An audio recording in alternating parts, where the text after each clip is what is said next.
Assalamualaikum and selamat sejahtera everyone. I am Aisyah, your chairperson for today. I would like to thank everyone for joining our occupational safety and health awareness talk. So before we begin, a bit on our speaker for today, Dr. Kamaruzaman Muzaini, graduated in MBBS from UiTM, obtained his Master and Doctor of Public Health also from UiTM. He's a certified occupational health doctor, certified medical impairment assessor, and international diving medical officer. Dr. Kamarul served Ministry of Malaysia from 2013 to 2017, among of which Hospital Tuanku Ampuan Najihah Kuala Pilah Negeri Sembilan from 2013 to 2015, Unit TB dan Pusta Pejabat Kesihatan Daerah Tawau from 2015 to 2016, Unit Kesihatan Pekerjaan dan Alam Sekitar Jabatan Kesihatan Negeri Selangor from 2016 to 2017. From August 2017 till now, he is currently serving Faculty of Medicine, UiTM Sungai Buloh campus, and also Department of Public Health Medicine, HASA UiTM, from May 2022 till now. So without further ado, I would like to welcome Dr. Kamarul to begin his talk titled Needle Stick and Other Sharp Injuries Prevention. Over to you, Dr. Kamarul. Okay, thank you very much to our chairperson. Assalamualaikum warahmatullahi wabarakatuh dan selamat pagi. Salam Sabtu. Okay, so sekejap I share my slide first.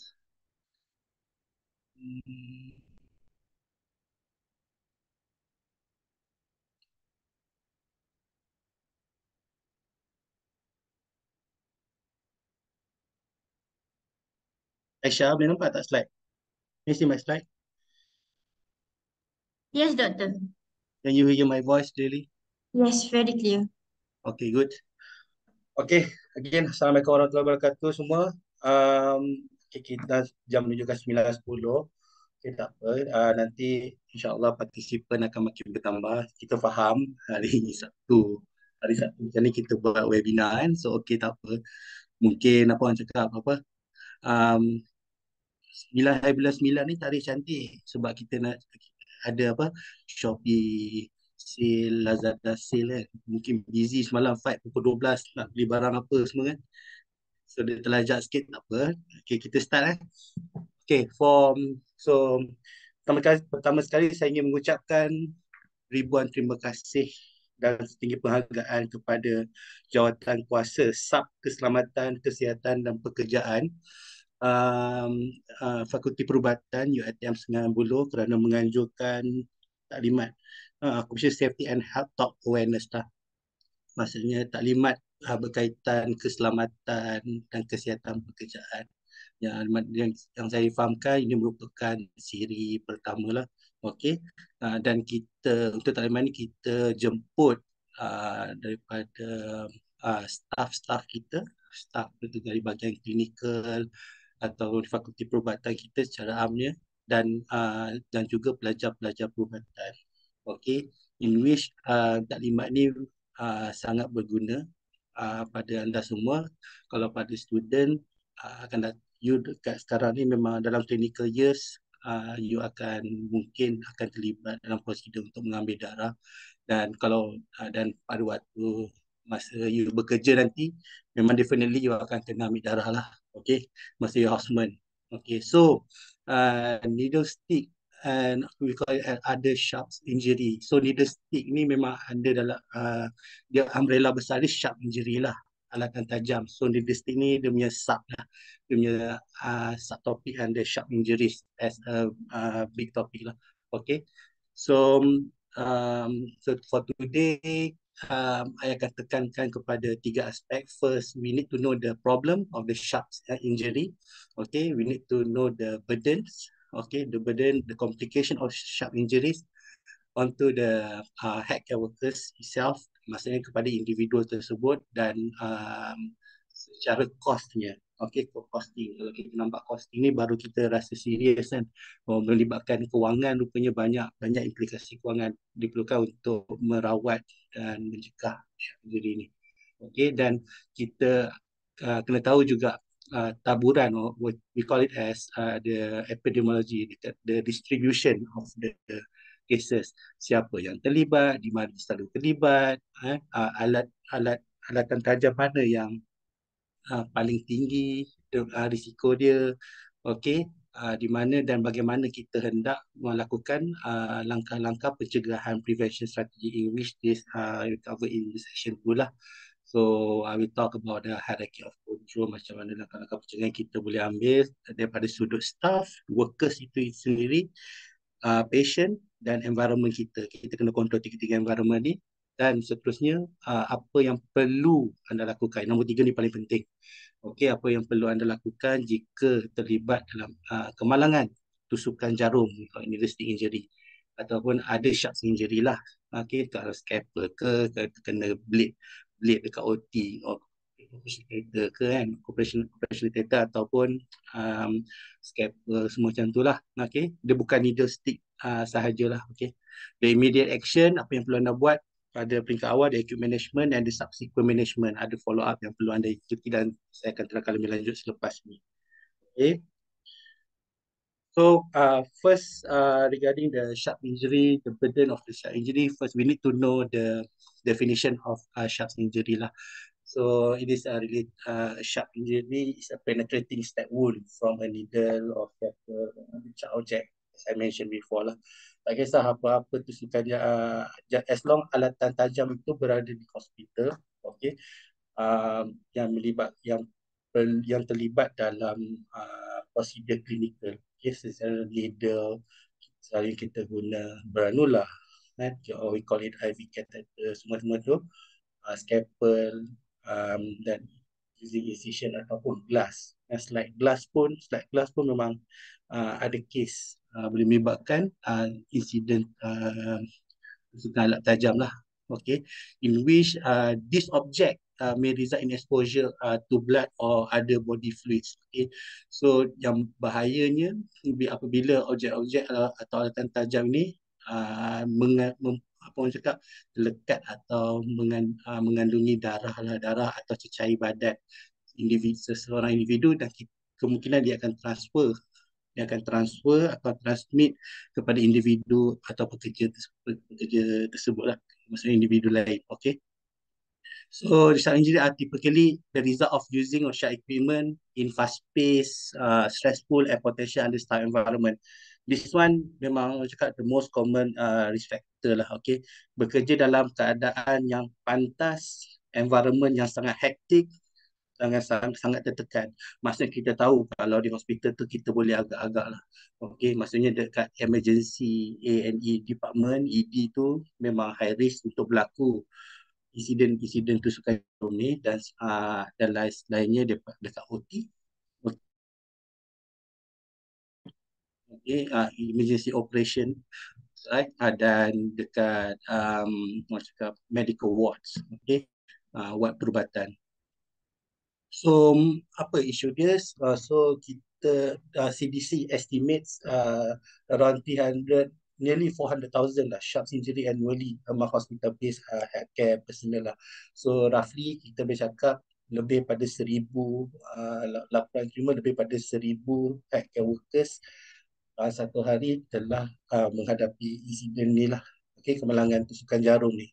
Okay, macam yang cakap bincang sebelum ni, dia kerap berlaku di ED, nursing homes, dan juga boleh berlaku tempat lain macam home care pun boleh berlaku juga. Okay.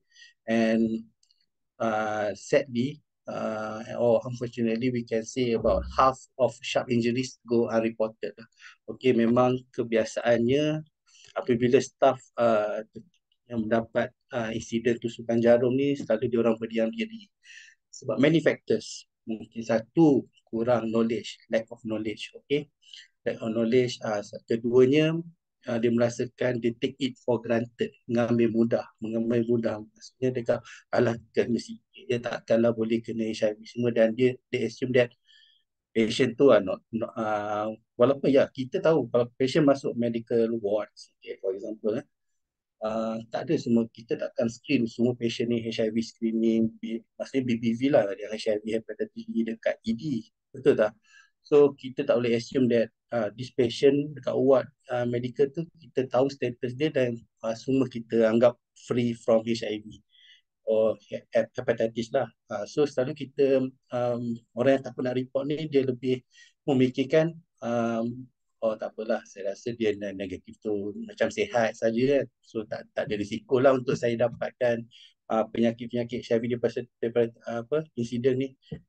Okay, so itu memang sudah, dan satu lagi takut dekat superior lah. Okay, they fear to notify as they afraid that the superior will penalize him or her lah. Okay, next, kalau itu daripada statistik CDC, kalau kita kecilkan sedikit dia punya statistik dan fokus kepada healthcare workers dekat Malaysia, kita boleh cakap data pada tahun 2006 dalam 1,000 pekerja kesihatan, maksudnya satu hari dia akan melaporkan 6 lah, maksudnya dalam setahun, dalam 1,000 kaki tangan kesihatan pekerjaan, sebanyak 6 orang akan menghadapi lah, macam cakap, akan terlibat dalam insiden tusukan jarum. Okey, kalau ada 10,000, maksudnya 60 orang macam tu lah. Okey. So the first biggest problem is apa yang kita risaukan, increased risk of BBV, borne virus transmission, iaitu HIV, hepatitis B dan hepatitis C lah, especially. Dan seterusnya kita bimbang kos untuk merawat pesakit tersebutlah, especially siapa yang dah positif dari seroconversion, meaning positif either HIV or hepatitis. Okay, so bila bercakap pasal risiko seroconversion from shock injury, kita ada 3, hepatitis, Hep B dengan Hep C. So the highest one is hepatitis B virus lah. So risiko transmission dia lebih kurang paling tinggi dalam 1/3 iaitu 30%. Okey, dalam 3 orang, dalam 3 insiden needless injury, kita bercakap satu daripadanya adalah berisiko untuk menghidapi hepatitis B, akan ada transmission of hepatitis B virus. Okey, manakala kalau hepatitis C kita cakap roughly 2%, dan HIV dia kurang 0.3%. Okey, cuma kita nak cakap di sini, walaupun kita tengok figure 0.3%, tapi risiko tetap risiko, dan penyakit yang saya nyatakan di sini, HIV dengan hepatitis B dia tidak ada rawatan untuk penyembuhan lah, untuk penyembuhan, tetapi ada rawatan untuk treatment for slow down progression of the disease. Okay, but for hepatitis C, ya betul, kita ada cure, ada treatments lah untuk cure totally the hepatitis C.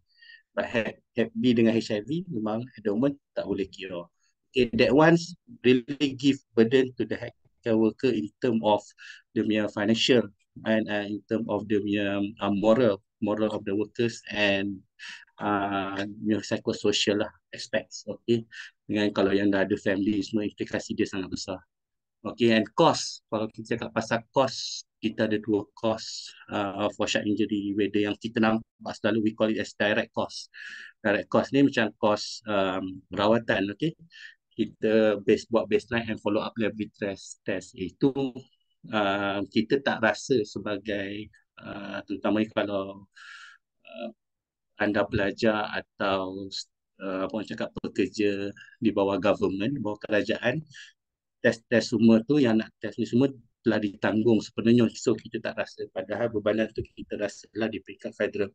Okey, kalau di peringkat persekutuan kita akan keluarkan bajet, di peringkat hospital kita akan keluarkan bajet untuk nak beli reagen, untuk nak subsidize you punya cost ni lah. So semua dikira dalam monetary terms. Okey, seterusnya rawatan. Kalau mula-mula cost untuk nak test, nak diagnose. Okay, selepas dah diagnose katakan positif, nak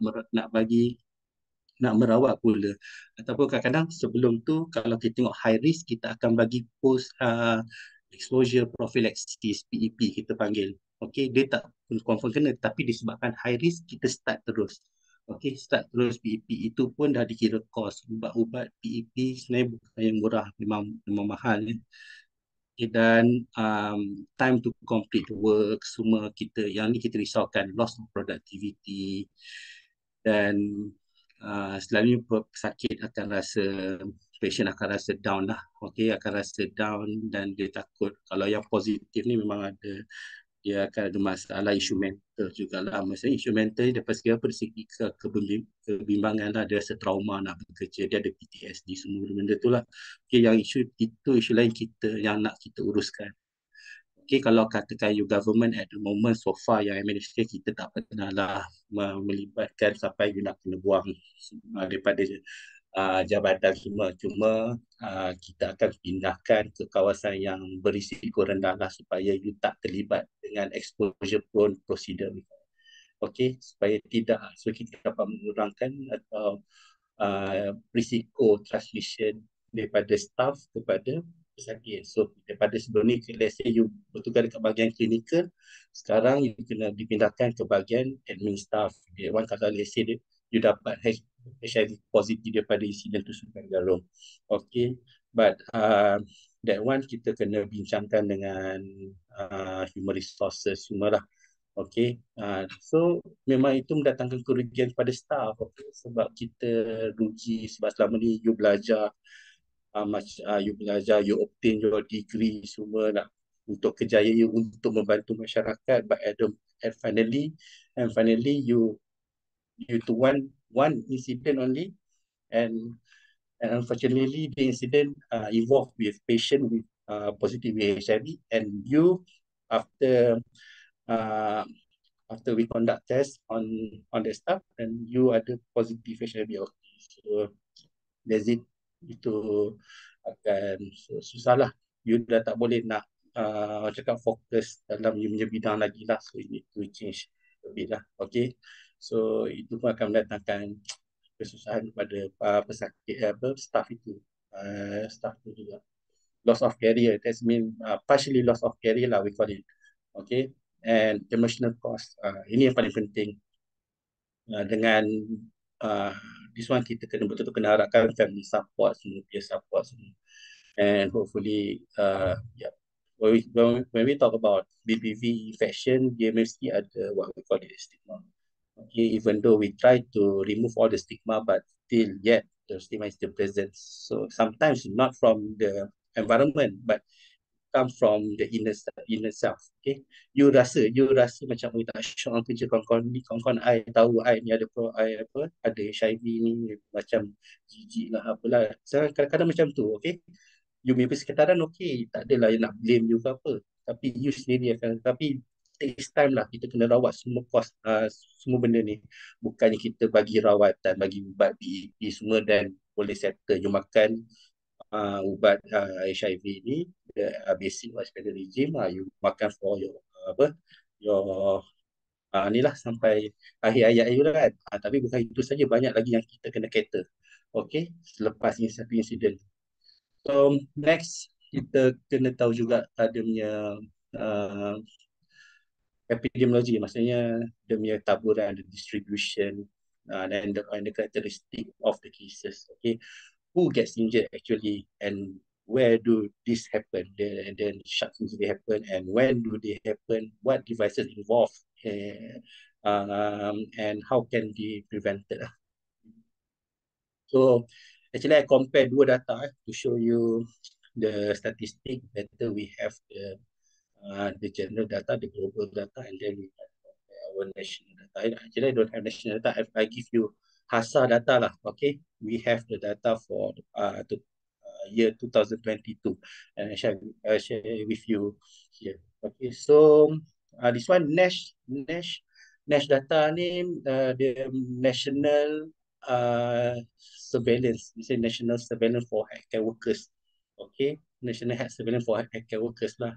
So dia under CDC. Okay, so daripada data dia menunjukkan pekerja yang kerap terlibat dalam leadership engineering adalah nurse dan physician. Masa physician di sini termasuklah MO, registrar, specialist. Okey, majoriti lebih kurang kita cakap 3/4 lah. Tapi dekat overseas memang nurse lagi banyak kena insiden disebabkan apa? Disebabkan nurse banyak involved with blood taking and procedure dekat sana lah. Okay, but if we look in Malaysia, this is our asal statistic. Even though the numbers last year we obtained around 14 cases, okay, reported to us. Okay, but we can see the data, the trend there is almost the same. The nurse 33%, one third. Itu sama lah, nurse yang paling banyak. Medical officer kita quite tinggi jugalah. Okay, sebab keduduk pekerjaan ni medical, dental officer dengan nurse ni banyak buat clinical works. Okay, dia punya groundwork tu lah. Nah, yang involved dengan all these shops. And especially also ada juga especially surgeon, okay, orthopedic surgeon, dental surgeon ataupun general surgeon lah, yang mana terlibat dalam OT itu yang basically yang kita 90% tu banyak surgeon je lah. Okay, dan PPK or porter yang staff membantu kita untuk membuang sampah, membersihkan semua sharp bin, general waste bin, semua terlibat juga. Okay, dan medical assistant lah. Tapi yang tu just sedikit sajalah. Tapi yang ada tunjuk kat sini, yang paling common kat sini medical officer dengan nurse. So medical student, please take seriously into this matter. Okay, sebab satu insiden saja sudah cukup merana. Okay, it will give hectic to your life. Okay, hopefully you can apa orang cakap lebih berjaga-jaga lah. Okay, so especially for our future doctors. Sebab dalam ni banyak pelajar medical student.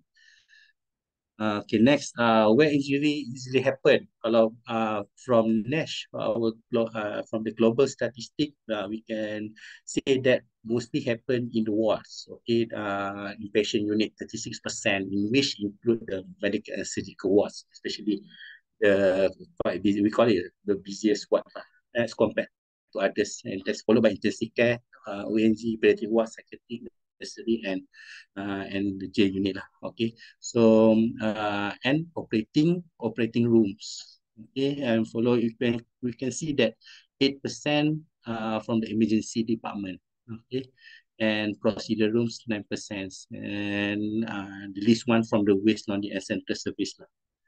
So for what about HASA? So we found out that the what and critical care, this is still the same. Our figure is still tailored with the global data. What and critical care comprise the majority, around 40%, followed by ED. Now, just now we can see the global data is only 8% for the emergency department. Bahasa kecemasan insiden tusukan jarum bahagian kecemasan ni agak tinggi juga, 17%. Okey. Dan yang paling kurang kat kita punya ni kat operation theater lah, 6%. Sebabnya operation kita di HASA ni salah satunya we actually in HASA we not fully operational, we not 100% fully service, fully utilize our bed. Okay, now at the moment we are 70 to 80%. Maybe in future we increase 100% and more. What you call it, emergency surgery, emergency operation. Then we can see the risk in trend in reporting. Okay, usually sekarang kita kat asal lebih kepada orang cakap elective surgery. Okay, when we call it elective surgery, dia tak adalah environment stress tu. Okay, maksudnya dia dalam keadaan tenang, semua teratur. Kalau dalam keadaan stress environment, macam I bincangkan, I mentioned earlier on, baru dia akan berlaku. Okay, hopefully in future kita tak naklah berlaku, sebab kita target this needless injury is zero tau. Kita make KPI zero. We cannot accept even one single case happen in NASA, but that one, yeah, obviously that's KPI lah. so far setakat saya kerja sekarang ni tak pernah lagi tak ada kes. Wajib ada kes, cuma as try as we can, we minimize it to zero lah, to the zero. Okay. So next, what device are involved? So we have several devices that usually we use for clinical practices here. Macam disposable syringe, suture needles, wings still needed, intravenous catheter stylet, phlebotomy needle, and scalpels. So yang paling common disposable syringe lah. Okay. Yang this one for global data. Okay. Dengan suture needles. But kalau in HASA, ini data lain sedikit. So kita banyak problem dengan branula. Okay. Kebanyakannya isu tercucuk mesti kena kita panggil IV catheter stylet lah. Kita panggil Venofic or branula lah, ada names dia. Dengan disposable syringe needle. So both of these dah comprise nearly 50% lah. Okay. Nanti saya beritahu sebab dia saya sedih kalau diorang cakap apa, bila kita buat finding tu rupa-rupanya macam staff terutama PPK kita dia dia nak kena kemas, kena angkat general waste, angkat plastik bungkusan dalam sampah general waste dan clinical waste. Okay. Kita actually ada 3 tong sampah dekat tong untuk disposal lah dekat hospital saja. I think you all pun tahu. Kita ada general waste, kita ada clinical waste yang warna yellow tu, dan kita ada sharp bin.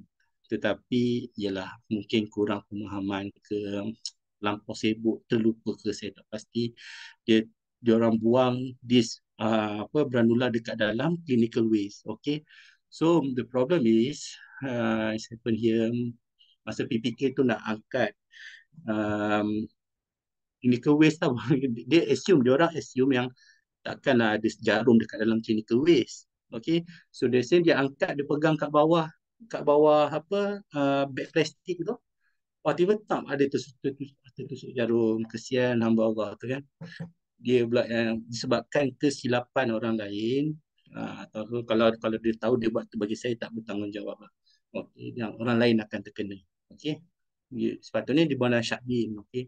Kalau dia buang dalam sharp bin properly, memang akan ada isu tertusuk jarum lah dekat mengawal PPK. Selalu orang akan terkena disebabkan nak settle, nak uruskan proses pembuangan sampah tu saja. Dan banyak lagi kes nanti saya akan kongsikan lah kalau saya sempat. So next, how do injuries occur with hollow bore needles? Okay, so this one orang cakap faktor-faktor atau kemungkinan yang mungkin berlaku semasa untuk berlaku tusukan jarum lah. Okay, semasa you prepare dia punya environment, semasa you nak start the procedure, lepas tu you handling dia punya procedure, you clean up dan proses disposal.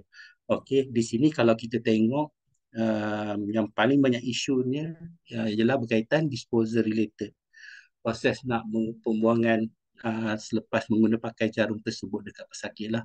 Okay, during sharp disposal 13%, improper disposal 9%, during clean up 9%, and transit to disposal more than 1/3 due to disposal related. Okay, for HASA, we found that during after disposal tu 11% mungkin kes terpencil, but sekarang ni problem kita dekat during use tu banyak.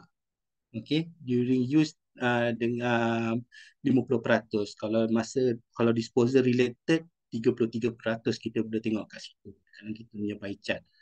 Okay. Maksudnya masa during use ni, waktu you handling tu macam mana lah dengan keadaan pesakit. Macam mana pesakit agresif ke, latihan dekat staff tu ke, okey ke tak okey, cukup ke tak cukup, tahu tak nak menggunakan. Banyak isu yang kita kena tengok. Sebab di Hasan ni kebanyakannya adalah semasa mengendalikan nak buat clinical procedure tu. So soalan dia, selepas kita tengok data-data ni atau demi karakteristik, apa yang boleh kita lakukan untuk mencegah, how can we prevent this needless injury to be happen in the future, okay? How to mitigate these issues. So we go into the part two. Now we talk about the prevention, okay, the prevention of sharp injury. This is very important. So basically, if we talk about occupational ops, so usually we will uh, based on this hierarchy of controls lah. So the topmost, the elimination, the blue one is the most effective strategy in eliminating the hazards. Okay, and the PPE, as you see at the bottom there, is the least effective strategy. However, we need to combine these controls to become a solid foundation or solid strategy to mitigate those issues lah. Isu-isu tusukan jarum, isu terus dengan splash injury semua termasuk ke dalam ni. Okay. So kita ada elimination, our first strategy, maksudnya kita remove the punya hazard. Sebenarnya penggantian substitution, kita replace the hazard dengan alat yang lebih yang kurang bahaya. Dan kita ada kawalan engineering controls, our third strategy to isolate people from hazard, and administrative control, kawalan pentadbiran, call it, which is the way how people work via using the safe work procedure or better work instructions, okay, and PPEs, of course PPEs. It is effective to protect the worker. This is the last defense, okay, dan thing terakhir untuk nak protect workers. So we go one by one strategy. Okay, for the first strategy, to eliminate and reduce the use of sharps. Okay, so um, tak banyak yang kita boleh lakukan sebab clinical procedure memang you kena menggunakan jarum macam blood taking, tak boleh nak buat auto sedut semua, kita belum buat masa ni tak boleh, cuma kita ada boleh gunakan needle free IV delivery system lah, but this one lebih kepada dalam macam nak pemberian ubat tu kan. Okey, maksudnya kita kurangkan menggunakan jarum, kita ada guna connector. Okey, maksudnya ubat yang telah disediakan dalam satu pine ke tu, kita connect melalui yang blunt ends. Okey, kita ada delivery, kita call it delivery system, use valve port connectors, kita kurangkan penggunaan jarum. And pre-tier septa using blunt cannula or recess protected needle connectors. But for blood taking at the moment, we still use the traditional way. Okay, but we can substitute. Okay, we can substitute using this second strategy, substitution. Maksudnya we use the device with safety featured engineering to prevent sharp injuries. Okay, as you can see this picture on the left side tu, there are several equipments there. So yang tu semua kita tengok tajam, semua dekat left side tu kan. So dekat right side tu dia boleh cover. Okay, maksudnya kalau jarum tu kita ada auto cap tu. Okay, sebab kita boleh guna yang granula tu, yang apa, syringe needle tu kita ada cap dia. So we just push the cover to cover the sharp sharp area lah. Okay, the sharp end tu. Okay. Dan macam ada scalpel tu, we can push out dia punya cover tu after use. Okay, kalau kita nak guna, kita tarik ke belakang. Kalau dah settle, dah habis guna, kita boleh tolak. So that kita boleh cover dia punya dekat depan sini lah. Okay.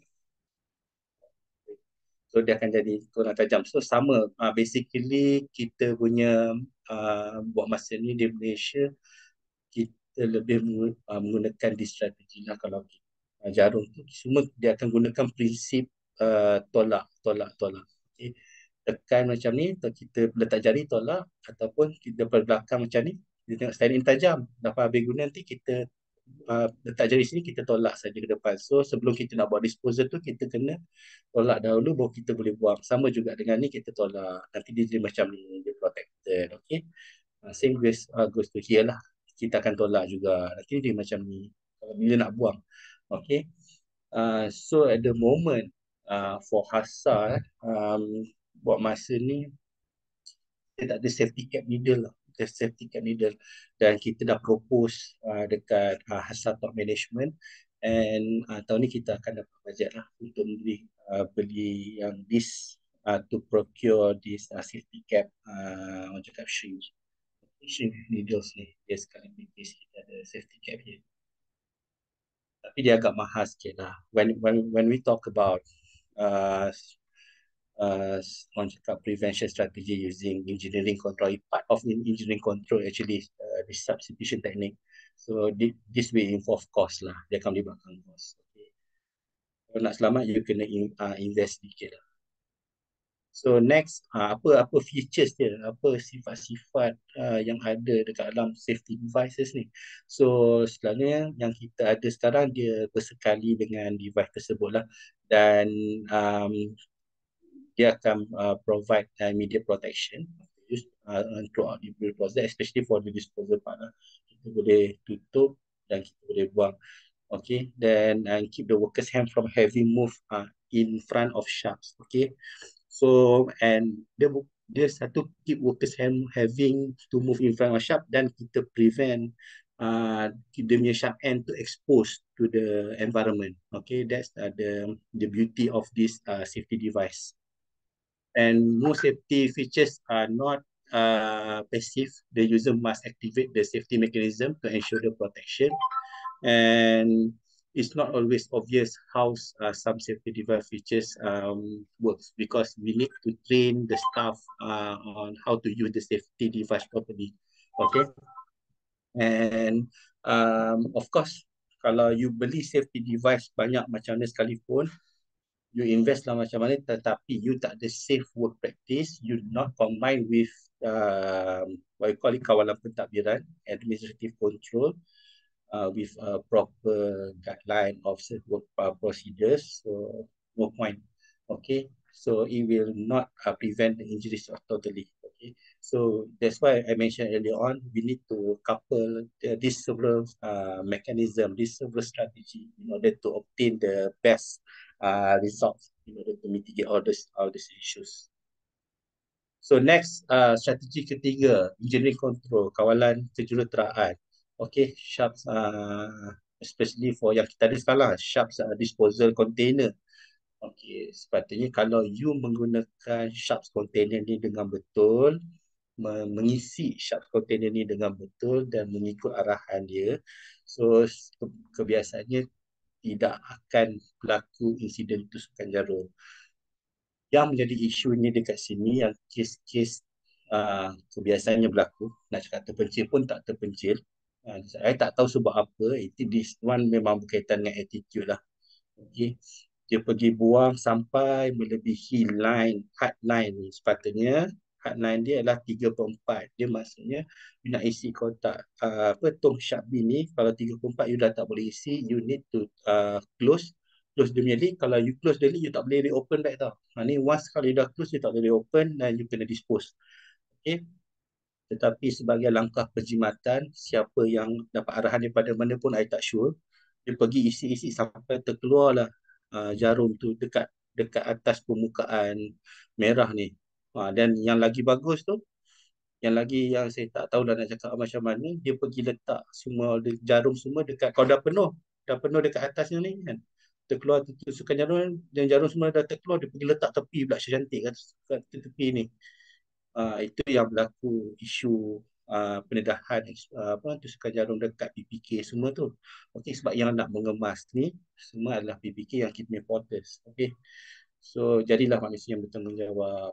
Okey, dan ada orang cakap melalui macam this program lah kita boleh educate diri saya dan diri anda semua untuk lebih berhati-hati dan in the future lah especially. Okay, so kita kena pastikan tong-tong ni, selain daripada itu kena pastikan semua tong-tong sharp bins ni diletakkan dekat kawasan yang strategik, terutamanya di troli mengambil darah. So kita ada troli ambil darah, troli emergency. Kebiasaan tong-tong ni dilekatkan sekali dalam dekat troli tu.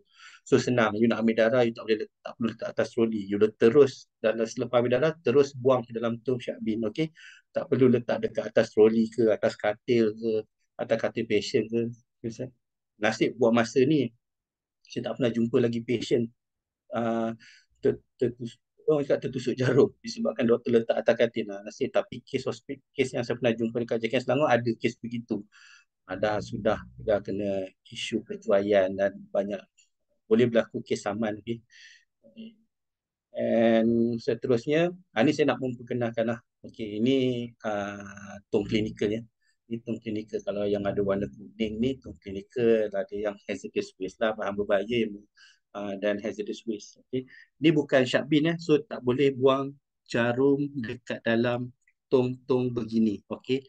Tong-tong begini kebiasaannya kalau you tengok padded-padded ada kaki, ada foot press ni kan, dia akan letak plastik. Of course lah tak logik.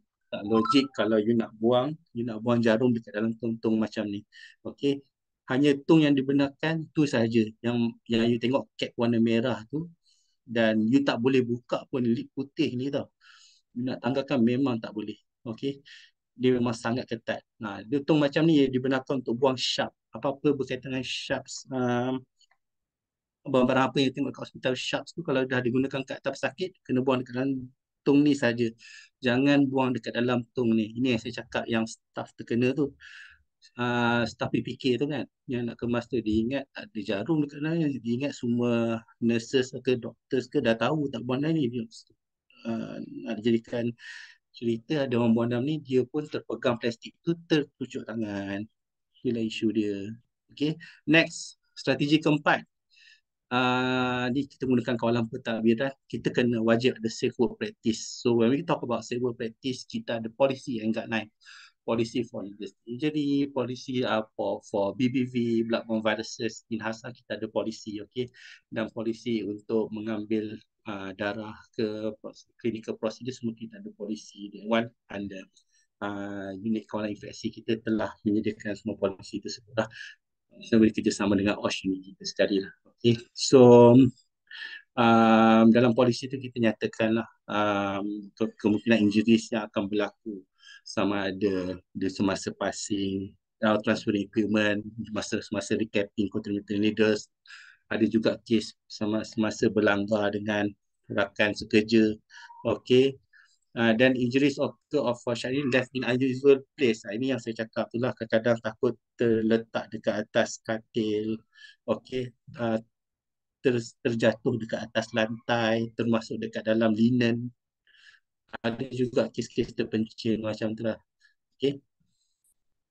So kalau dalam safe work practice, usually kita tekankan universal safety precaution. Okay. So this one saya rasa kat hospital you kena tahu pasal ni, universal safety precaution. Actually dia merupakan satu standard international. Therefore, in order to ensure the absolute minimum level of protection for preventing occupational exposure itself to blood-borne pathogen and other infectious agents, to ensure safety of staff, protect staff, patient and others in the healthcare environment, dan sesiapa dalam orang cakap fasiliti kesihatan, okay, dalam hospital. So apa kalau kita cakap apa yang ada dekat dalam Universal Safety USP ni, Universal Safety Precautions. So this one dia punya elemen. Kita ada 8 elemen. Dia memang luas, Universal Safety Precautions, sebab nak protect tiga-tiga tu, staff, patient dan sesiapa saja yang masuk, yang dapatkan rawatan atau perkhidmatan di hospital, iaitu salah satunya hand washing, use of glove and mask and protection gowns, use of PPE lah basically, patient care equipment, environmental surfaces, injury prevention, especially sharp injuries, prevention use of contaminated instrument. This one kita especially kita nak protect patient, instrument cleaning, sterilization and storage. This one also nak protect patients, and disposal of waste, kita nak protect the environment, staff and the patient as well. So di HASA yang ni kita keluarkan poster, okay. Kita punya universal safety precaution. Kita tengok situ yang berkaitan dengan diagnostic injury adalah nombor 2, gunakan PPE bersesuaian dengan jenis pendedahan risiko jangkitan. Sebagai contoh, kalau nak buat prosedur berkaitan dengan mengambil darah, okay, mengambil darah, you kena kena pakai glove lah kalau bagus, kalau ada double glove kalau patient tu berisiko tinggi, okey. Selepas tu berkaitan nombor 3, gunakan dan lupas sisa tajam dengan betul dan selamat, okey. Dan nombor 5, pastikan lokasi kerja sentiasa kemar dan bersih. Dan last sekali nombor 8 adalah kendalikan sisa domestik, sisa klinikal, linen kotor. Sisa klinikal tu termasuk sisa alatan tajam, dengan betul dan selamat. Okey, so berkaitan dengan insiden tusukan jarum nombor 2, nombor 3, nombor 5 um, dengan nombor 8 tu lah. Okey. So yang this one, that one kita letak sebagai poster. Yang this one pun kita buat poster juga, but kita guna different platform. Kita dekat asal kita ada digital billboard. Okay, kita kena letakkan kat situ untuk tatapan umum, pesakit dengan pekerja lah. Okay, supaya baca ni selalu fahamkan dan sematkan dekat dalam hati untuk supaya mereka sentiasa praktis lah dekat benda ni. Dekat yang patut pada Universal Safety Precaution. This one paling penting. So, yeah, next paling penting, ni macam saya bincang, saya cakapkan tu, tak boleh buang melebihi jarum melebihi line. Amaran jangan isi melebihi had ni. Itulah dia dah inform dekat sini, dah buat line dah, tapi kadang-kadang kita nak isi juga, selagi boleh isi lebih mungkin kita isi juga. Mungkin saya nak cakap kurangnya tong sharp bin ke dekat ward ke, mungkin berlaku dekat luar sana lah. Tapi di Hasa kita dah, alasan tu kita tak boleh guna pakai lah, sebab kita dah letak dekat setiap troli-troli kecemasan, troli ambil darah, dan melainkan staf tersebut malas nak berjalan, semua itulah. Itu tak boleh, kita tak boleh terima that alasan. Okay. Yang paling penting, do not recap the needle. This one pun paling basic, jangan recap needle. Okay. Sebenarnya upaya jangan recap needle. Okay, do not recap the needles. Okay, last but not least, number 5. This one the least effective, but the only way we can protect staff using the PPE. So this one like a barrier to protect staff. Selalu kita pakai gloves lah. Gloves untuk berkaitan dengan berkait rapat dengan insiden tusukan jarum, memakai gloves. Okay. So, healthcare personnel must use PPE, taking blood. Ini dia punya prosedur lah, pre-operative or during operation memang wajib lah, sebab kita kena pakai untuk satu, to reduce the infectious disease transmission lah. Whatever it is, kalau apa-apa prosedur klinikal memang kena pakai gloves. Okay. Okay, next, that one we discuss regarding preventive strategy based on the hierarchy control. But if we shift the paradigm, we look at the different approach. Okay, kalau kita tengok approach patient, staff, surrounding, macam mana preventive measures dia. Okay, let's say sebagai staff, kalau kita nak prevent this incident happen in staff, macam mana. So for staff, kita kena adequate training, maksudnya kena bagi latihan yang bersesuaian. Sebagai contoh macam sekarang ni lah, saya kena bagi inform kenapa ia boleh berlaku dekat dengan siapa, bila mana ia boleh berlaku, dan apa langkah-langkah perbaikan yang kita boleh utarakan untuk mengurangkan risiko kemalangan tusukan jarum. Okay. So kita kena pastikan staff tu skill. Okay. Lepas training mungkin staff tu dah ada qualified, dah ada knowledge, dah ada input tambahan untuk mengendalikan alatan tajam di hospital, dan kita kena make sure that staff fit and healthy staff. Okay, we talk about fit and healthy staff. Ya, dekat hospital in our unit, memang kita ada general health screening, and we do have fitness for works punya screening. Okay, maksudnya kita screen for every staff, but now still in progress. Around 20% our staff that have been screened, and we hope we can screen 100% by end of next year. Okay, yang this one kita just nak pastikan in total staff kita fit, tak ada isu mata. Kalau rapun kena instruct, kena bagi tahu, kena inform status suruh pakai spek. Okay, kalau katakan tak boleh beli lama ke mudah hitam ke apa, kita akan nasihat staff yang bersesuaian lah. Kalau sepatutnya kita kena jaga-jagalah, kalau katakan staff tu inform dia memang perlu dan sentiasa melakukan Orang cakap clinical procedure melibatkan alatan tajam. So kita kena lagi berhati-hatilah dengan suggest orang cakap bidang kerja yang bersesuaian dengan dia. Okay. Next, always alert and careful during the procedure. Not rushing. Kita kena train the staff bertenang, jangan rush, and berhati-hati semasa nak membuang during dispose the used sharps. Okay, next, identify the high risk patient, but for patient kita kena tengok, okay, kalau staff kita dah train semua-semua benda tu, dan kita juga kena alert dengan patient, kemungkinan patient dekat depan kita tu yang mas kita nak deal with tu dia ada high risk behavior, okay, yang biasa kadang-kadang kita delirium lah, kita patient pun dah tak boleh dengar instruction lah semua, okay, so we need to explain kita punya procedure. That's that one basic.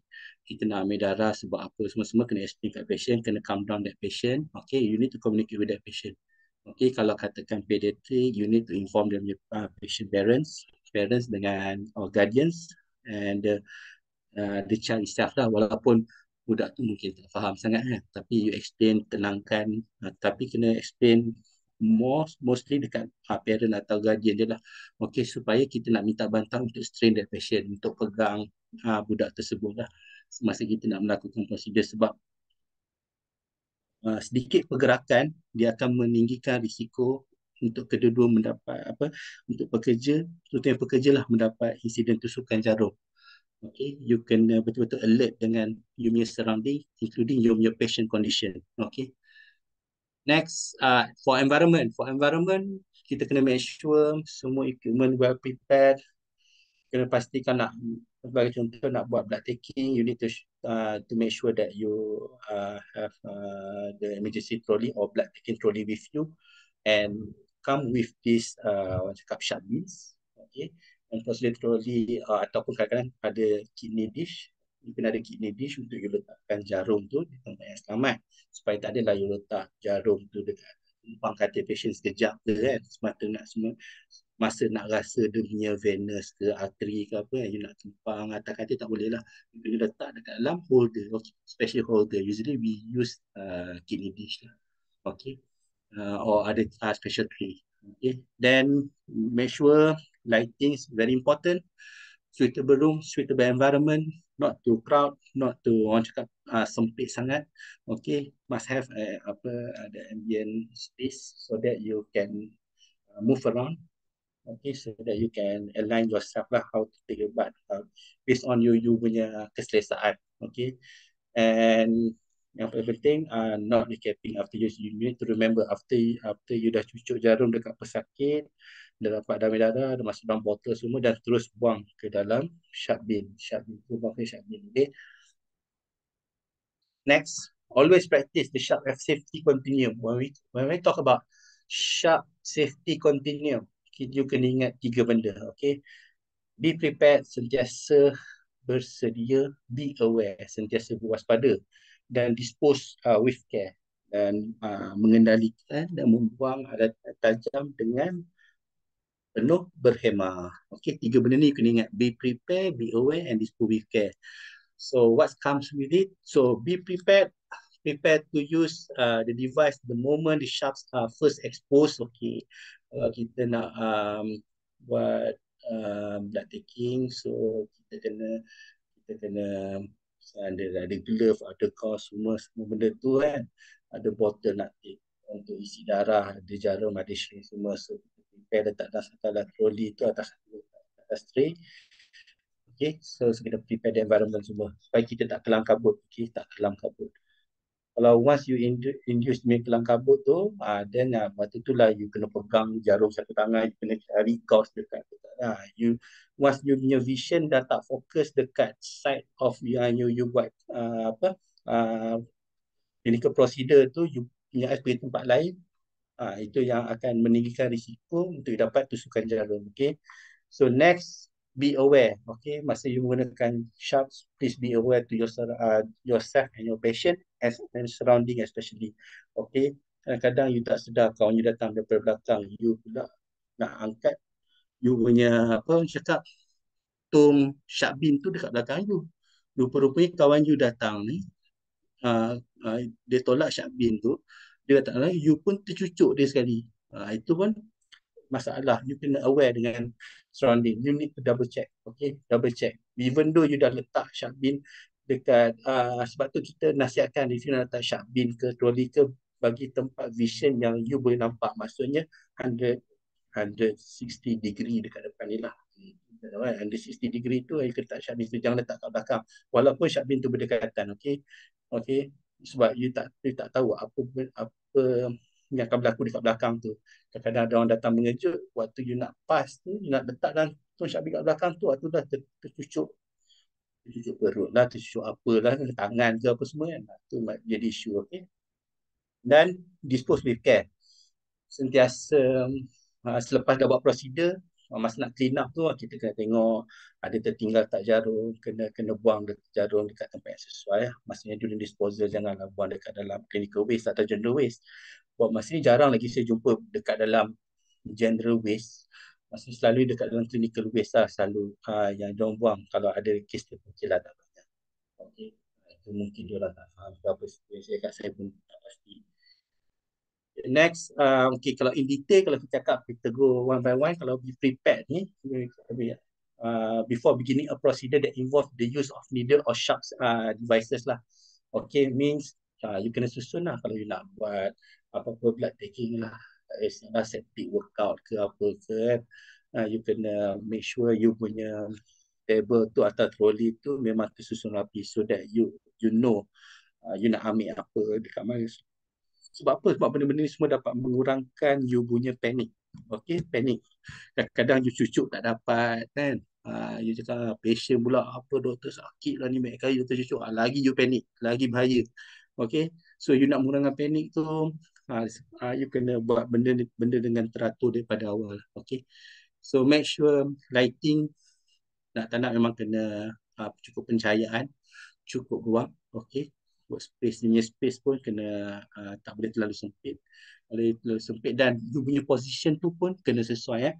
Tak boleh, let's say sebab ni doktor dia nak ambil darah patient ni, dia nak ambil darah dekat sebelah sini, dia diri sini, tu tak, so tak boleh. Dia kena, doktor ni kena datang dekat kalau dia nak ambil darah sebelah kiri patient, doktor tu kena berada di sebelah kiri patient, dia tak boleh cross macam ni. So dia ada cara untuk mengambil darah. Okay, you tak boleh guna alasan tak cukup ruang ke apa. First rules, protect yourself. Protect yourself first. Okay, memang kita kena protect patient, protect yourself. Try your best to protect yourself first. Fikirkan cara untuk menyelamatkan diri you dulu. Maksudnya cuba je alternatif untuk tak dapat sini, cuba dapatkan dekat kalau belah kiri, cuba belah kanan. Okay, gantung, you boleh decide. So next, you dalam element be prepared, you can assess patient ability to cooperate. I mentioned earlier on, communicate to the patient, inform the procedure that you want to do on that patient. Okay, ask the patient to avoid sudden movement. But for pediatrics patient, especially, you need to explain the procedure to the parents and guardians. Okay, explain carefully and also calm the children. Okay, calm the child. Okay, so that dia ada yang faham tu, dia boleh bagi cooperation. Kalau tak faham tu, you kena minta tolong parents dia ready untuk nak strain dia, nak cover dia supaya dia limitkan movement dia tu lah. Okay, sebagai contoh, kalau budak usia macam 3 tahun macam ni, you kena cakap dengan parent dia lah banyak kan. Boleh minta tolong puan untuk pegang tangan sebelah sini. You kena ajar guardian tu pegang kat mana, sebab guardian tu dia tak pernah masuk medical school sekarang. Kadang-kadang dia tak tahu nak buat kat mana, nak pegang mana. Kadang-kadang saya tengok staff nurse, kalau kata medical doctors ni, kalau dia nak buat procedures, dia cakap, okay, tolong pegang. Tapi kadang guardian tu dia tak tahu kan, dia nak ambil kat bahu, dia pegang dekat cantik, dekat apa orang cakap, pergelangan tangan tu saja. Sepatutnya dia kena pegang siku dan shoulder atas anak dia. Dia kena dua tangan pegang siku anak dia. Sebab kalau you pegang dekat wrist, dia ada movement dekat joint dia punya elbow tu, dia boleh gerak. So that one tak boleh. You kena ajar patient nak pegang, ajar parents nak pegang dekat mana. Okay, nak strain dekat mana. That's the most important things. Okay, kalau you nak parents tolong you lah. So next, proper placement.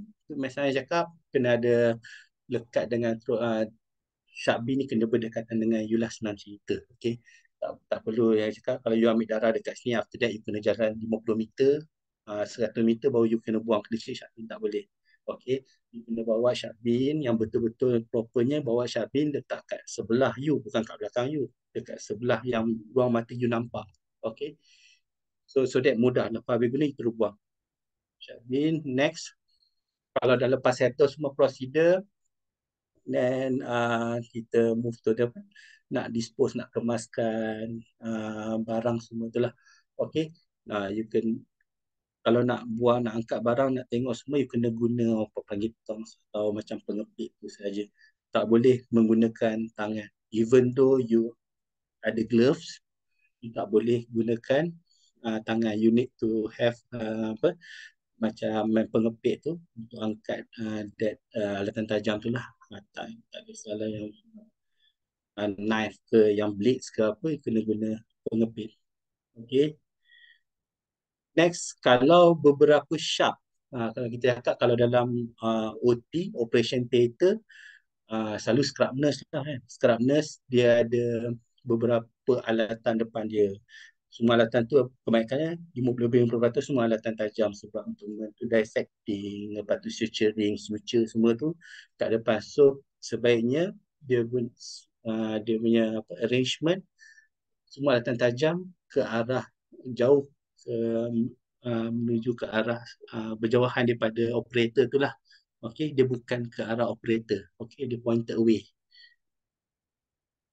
And seterusnya, bila dah ready environment semua, lepas tu baru you kena be prepared during conducting a procedure that involve the use of needle or sharp devices. Okay, kalau be prepared masa ni, ensure that you dah pakai double glove. Okay, maintain visual contact dekat tempat yang you nak cucuk, nak buat prosedur. Jangan alihkan pandangan. Kalau bila cucuk patient tu, please focus.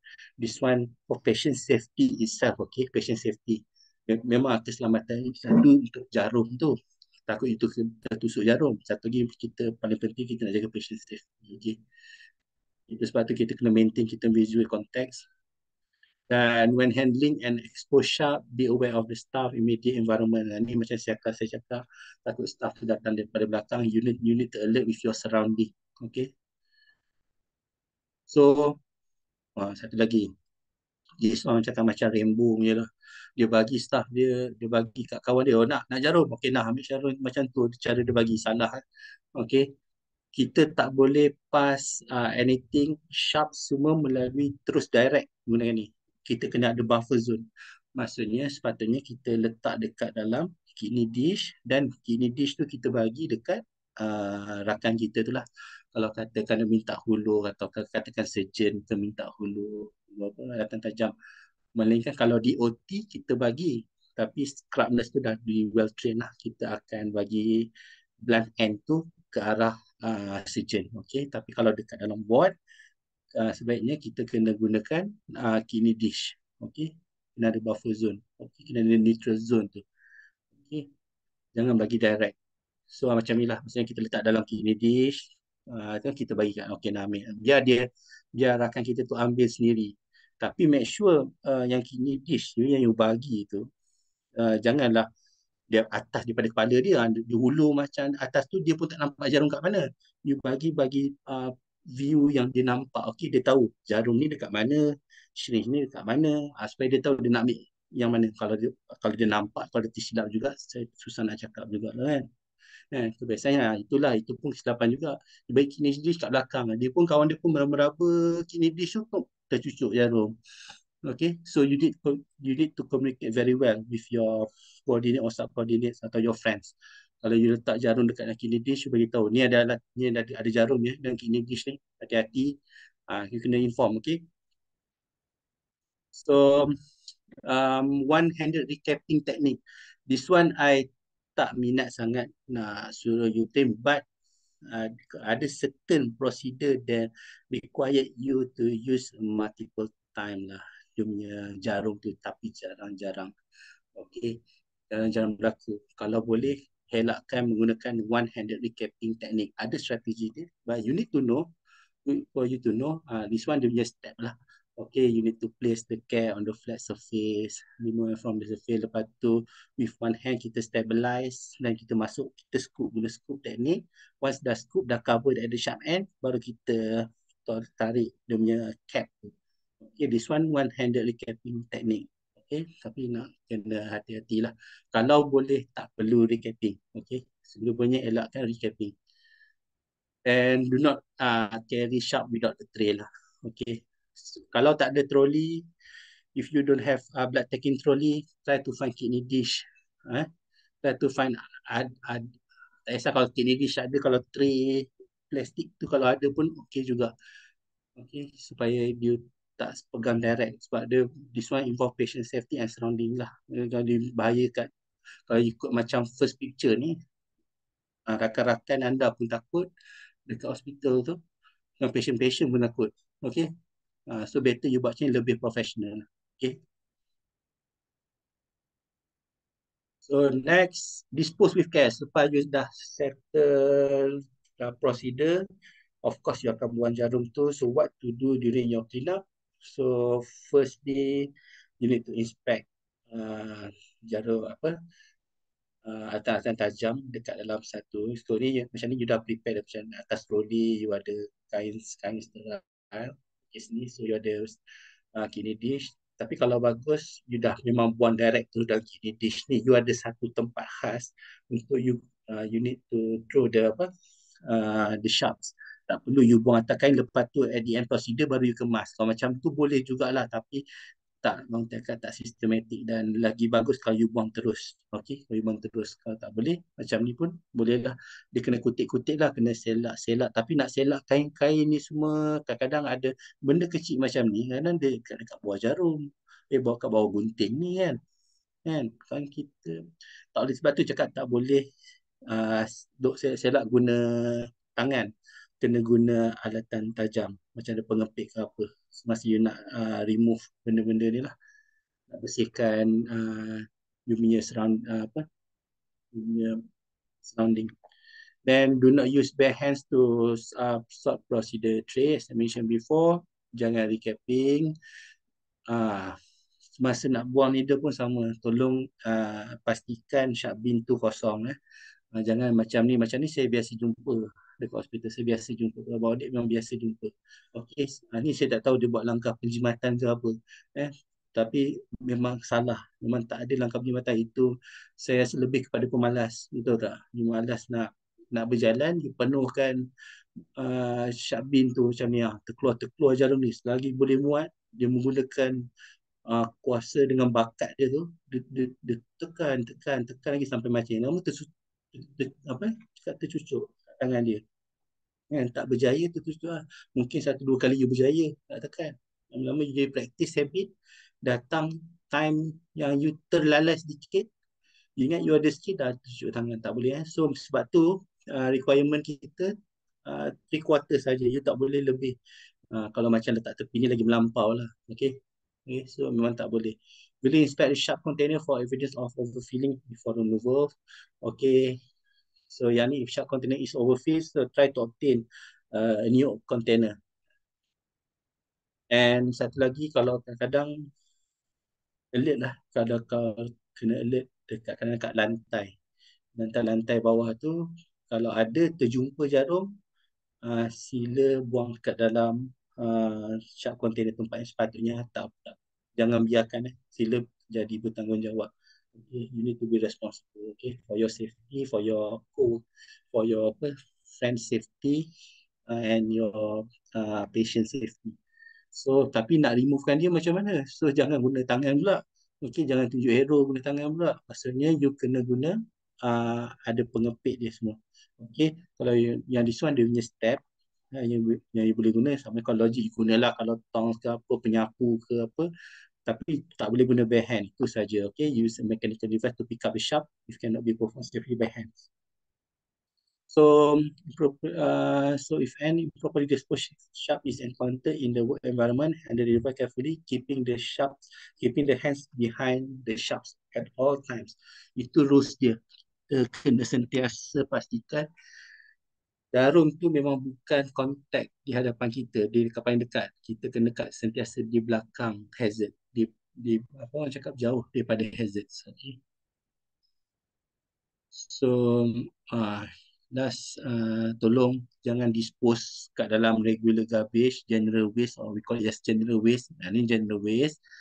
Jangan buang dekat clinical waste. Itu clinical waste. Yang ada pad di kaki tu tolong jangan buang. Yang you boleh buang dekat situ saja. The sharp bin tu yang bawah kanan sekali itu saja, okey. The sharp bin ni saja yang you boleh buang. You punya needle. Tetapi kalau katakan tisu, gauze, kalau macam gauze patient you dah tap-tap di darah semua tu yang ada body fluid tu semua, jangan you buang dalam sharp bin pula. Faham tak? Jangan you buang dalam sharp bin. Itu you buang dalam clinical waste, okey? Okey. Yang jarum kat sini yang macam katakan gauze semua tu kat dalam clinical waste, okey. So next kita masuk I think saya dah bagi tahu sedikit pasal problem dia, sedikit data pasal orang cakap needle-stick injury global, dan kita bagi HESA punya data dan langkah-langkah pencegahan. Now kita let's say lah kita dah cegah tetapi ada sama ada kita atau rakan-rakan kita na'udzubillah berlaku, apa yang kita boleh nasihatkan, apa yang perlu kita lakukan. Okay. So kita move to part 3, sharp injury management. So first we need to initiate first aid. Okay, first aid dahulu. Okay, apa yang kita perlu buat, kita perlu buat wash needle stick cuts tu, maksudnya kita kena bersihkan finger with soaps and water liberally. So how to wash it, clean it up, kita kena bleed it. This one dia punya step lah. Kita kena tekan sedikit, keluarkan darah di hadapan tu secepat mungkin, tekan sedikit, basuh dengan air yang mengalir dan laju. Lepas tu cover dia dan report it. Okay. So lepas dah cuci semua, report. Kita inform location supervisor, katakan kena di ward emergency kecemasan. Satu dalam ward kita ada link nurse atau sister. Okay, kita inform supervisor macam itulah. Okay, masa hospital pun kita akan inform nurse atau link nurse dekat dalam ward tu. Link nurse ni macam UKI, ada unit kawalan infeksi, so selalu diorang take charge pasal sharp injury ni lah. Okay, so inform location supervisor and notify incident. So location supervisor nanti dia akan isi borang-borang tu, nanti saya akan tunjuk apa borang dia. Dan adalah borang 1, SIS, SIS 2A, 2B semua, dan kena notify occupational safety health unit. Okay. Kalau dekat KKM kita guna jelah manual system, but in HASA kita ada online system. Kita kena notify tu online, lagi mudah lah. You nak buat melalui handphone ke, you nak buat melalui orang cakap komputer ke, depan you ke, boleh. Okay. Kalau macam di KKM diorang guna pakai yang borang manual tu, so kena hantar by hand lah. So dia asal kita menggunakan incident reporting, automatic dia will once they dah fill up dia punya reporting here, so automatic our team will receive lah, wash unit team akan receive dia punya report, then we need to comment the report and do further investigation lah. Okay, we have this RCA. So actually we have two system here for in HASA. Keeps we taken care, we monitor the patient safety in HASA, but while OSH kita monitor staff safety, health and safety issues lah. Okay, so automatic dia akan masuk OSH ni lah, dia dua bahagian. So kita akan buat RCA semua, investigation lah, basically ayat mudah di investigation lah. So next, kalau dah report pada OSH, then kita ada dua management, sama ada immediate management dan diikuti dengan subsequent management. For the immediate management, less than 24 hours, immediate blood taking from healthcare worker itself dan patient source. Sebab apa? Healthcare workers kita nak tahu baseline dia, baseline infectious screening dia. Okay, but soft patient kita nak tahu dia punya infection status. Okay, so that we can identify the risk whether suitable or not. We start with post exposure prophylaxis drug.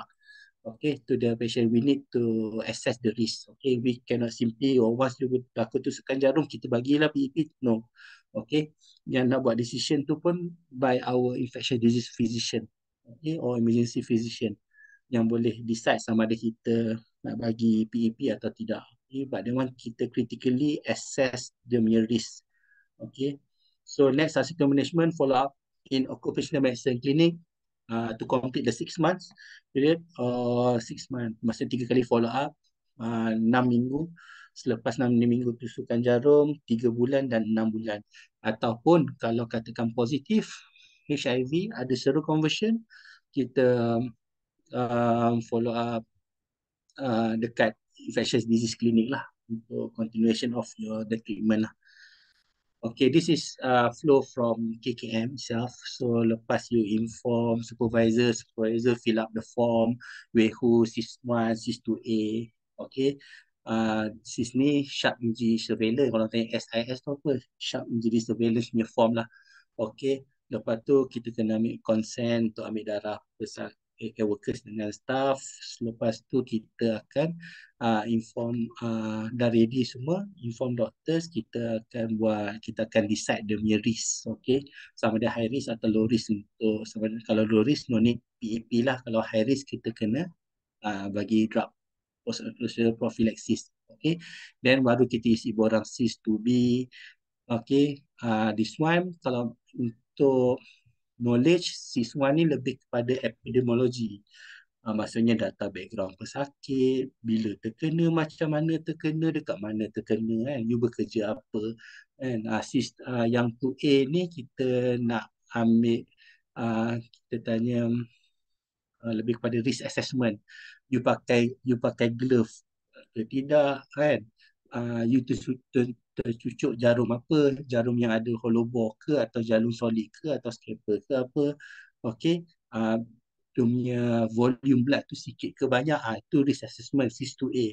Kalau yang SIS2B yang follow up ni, kita nak tengok dalam borang SIS2B ni, kita tengok patient punya lab investigation. Okay, kita nak monitor dia punya seroconversion, which kita baik guna dekat OM klinik lah, occupational medicine klinik. Kita kena pantau kesihatan staff tu, dan nak tengok dalam 6 bulan during the window period, okay, ada tak seroconversion berlaku. Okay, kalau katakan ada seroconversion berlaku, kita kena refer ID physician. Okay, okay, but for high risk patient yang dah start PEP, yang kita tengok, tak apa, kita kena start juga PEP ni. Okay, kalau kita start PEP, kita jumpa extra sedikit, lagi 2 extra. Maksud minggu kedua kita kena assess, in which selalu PEP ni kita ada 2, expanded regime atau basic regime. Kalau basic regime kita guna 2 drug, NNRTI itulah. Kalau expanded regime kita use more than 2 drugs, 3 and above. Okay, depend on the risk. Mungkin depend on the risk factors and decided by ID physician lah. So minggu kedua selanjutnya kita akan monitor patient punya side effect after taking the PEP. Sebab you nak ambil PEP ni bukan you ambil macam Panadol saja, side effect dia kurang. Side effect dia memang agak tinggi jugalah, ada nauseated, rasa sangat lemah, lethargy semua. You kena, mungkin ada kemungkinan you kena bagi cuti, bagi patient ni rehat. Okay, kalau teruk, okay dah, kalau ada adverse reaction, you need to discuss with your ID physician back lah.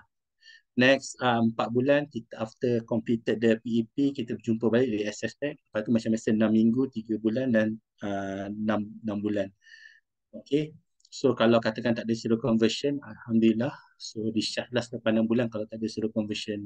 Okay, usually 95-97% kalau kita tengok tak ada seroconversion, memang negatif lah dia punya status. So this one kita come out juga, Hasa keluarkan satu poster dan kita letak, kita dah distribute to all departments and units to circulate among their staffs, so that we can educate the staff. Just a simple poster lah. So that's, kalau bagi panjang-panjang buku pun, guideline pun dia takkan baca. Better you bagi poster macam ni, apa yang step you kena buat, lagi staff tu mudah faham. Okay, mudah faham, mudah dah diikuti lah. Dan this one very important, especially for your MSTH lah. Dia ada audit ke semua, nanti dia tanya staff pula semua, kan. And you punya communication towards your staff macam mana, and you punya education. kan adakah dia cover kat semua staff. So hopefully kalau by this poster we can educate to our all staff lah. So this one, first start sama juga, start initiate your first aid, inform location supervisor, notify incident with for within 24 hour blood taking, this decision or for post exposure prophylaxis indicated, and subsequent follow up lah. Okay, question medicine clinic or for 6 months or infectious disease clinic. Okay. So this one is your hepatitis B vaccination up to date. So currently for your information, this one additional information lah. Kalau HASA, we are focusing immunization status for at what we are pushing now. Our staff to make sure their hepatitis B status is at par at the standard level, more than 10 micro international unit per liter. Okay, so we we do aggressive screening, and kalau katakan tak cukup, kita bagi booster lah. Maksudnya kita bagi vaccination hepatitis B and influenza juga untuk staff-staff asal lah. So I think that's all. Preventing sharp injury is our collaborative efforts and goals. Maksudnya melibatkan dua-dua daripada majikan dan pekerja-pekerja itu sendiri. Okay, saya rasa itu saja. I think that's all. Is there any question from from our viewer? Saya tadi ada 25 orang macam tu. Okay, thank you. Ada persoalan? Thank you, Dr. Kamaru, for the informative Okay. talk. We will now move on to the Q&A session. If any of you have any questions, you can unmute or type them in the chat box, and I will try to address them one by one. Sorry, terlajak 1 jam 1 jam lebih yang 10 minit. Sorry banyak banyak sangat nak terang. Okay lah, hopefully itu I share my experience to you all lah. Yang kalau katakan you ada concern ke query ke, you boleh direct us me, our occupation safety unit in Hasa lah. Okay, you nak kalau especially for our staff, okay, kalau medical student, don't worry, you can email to me lah. You boleh tanya I, email pun okay. Okay, kalau soal untuk ini ada tak? Ada soalan? Semua faham lah kot? Okay.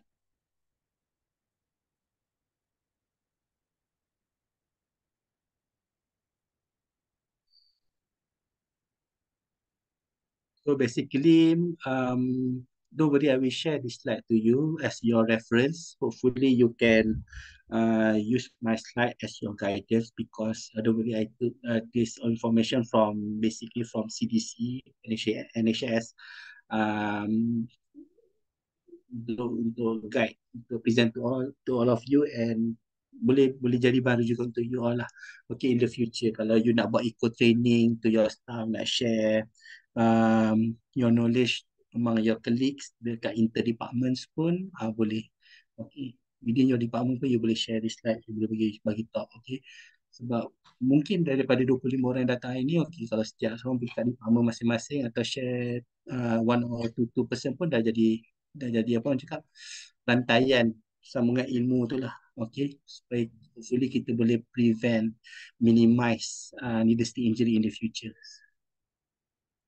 Apa tu, saya boleh baca soalan. Saya tengok ada chat naik 4 dah. Okay, tak ada. Bukan soalan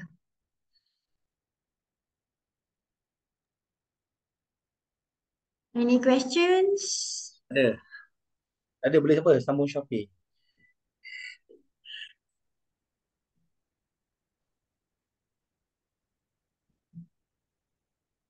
Okay, kalau tak ada soalan, saya rasa saya ucapkan terima kasih sekali lagi kepada Jawatan Kuasa SAP Keselamatan dan Kesihatan Pekerjaan Fakulti Perubatan Sungai Buloh, dan ini ada wakil IMMB sekali, our chairperson. Terima kasih banyak kerana menganjurkan this webinar untuk memberi input tambahan kepada staff kita, kepada student-student kita, so that hopefully this webinar kita akan ada secara siri lah, berulang kali mungkin, yang di mana akan dapat memberi manfaat seterusnya dah pada berterusan kepada student kita. Terima kasih sekali lagi, syabas dan terima kasih saya ucapkan.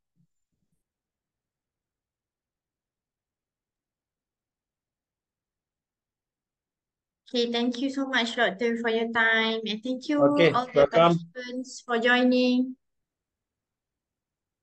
Okay, thank you semua Thank you, Doctor. participants. Okay, bye. Thank you, Have a Thank you, nice Doctor. weekend. Doctor. Thank you, Doctor. Okay, bye. Bye.